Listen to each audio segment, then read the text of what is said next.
আমরা এবার দক্ষিণ আফ্রিকার নিহত কয়েকজনের বাড়ি নারায়ণগঞ্জে, আমরা সেখানে যাব। আছেন সহকর্মী আহসান সাদিক। সাদিক, আপনি নারায়ণগঞ্জে আছেন, নিহতদের মধ্যে অনেকের বাড়ি নারায়ণগঞ্জে। ওখানের তার আত্মীয় স্বজনরা কি বলছে, কি পরিস্থিতি দেখছেন?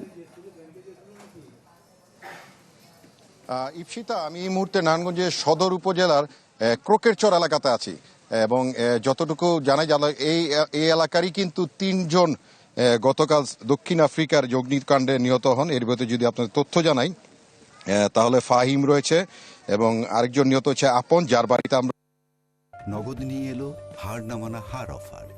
সর্বনিম্ন 10,000 টাকা রেমিটেন্স নগদে পাঠালে থাকছে স্বর্ণের হার জেতার সুযোগ। নূর মোহাম্মদ এবং স্বজনদের সাথে কথা বলেছি এবং স্বজনদের আহাজারিতে শুধু তাদের বাড়ি নয়, অত আশেপাশে যেখানে আছে সেখানে কিন্তু শোকের বার্তাই বইছে বলা যায়। এবং আত্মীয়রা মূলত যেটি বলছেন যে তারা আসলে সকালে বা ভোরের দিকে নানা সূত্রে তারা জানতে পেরেছেন যে এই অগ্নিকাণ্ডে নিহত হওয়ার ঘটনা। তারা মূলত যেই দাবিটি করছেন যে স্বজনদের অতি দ্রুত যেন তাদের মরদেহটি নারায়ণগঞ্জে তাদের স্বজনদের কাছে হস্তান্তরিত করা হয়, এই দাবিটি তারা মূলত এখন করছেন। এবং সেই সাথে প্রশাসনভাবেও কিন্তু বলছেন যে অতি দ্রুত যেন তাদের তথ্য জানায় স্বজনদের লাশ বাড়িতে আনা হয়, এ ব্যাপারে কিন্তু তারা তৎপর রয়েছেন।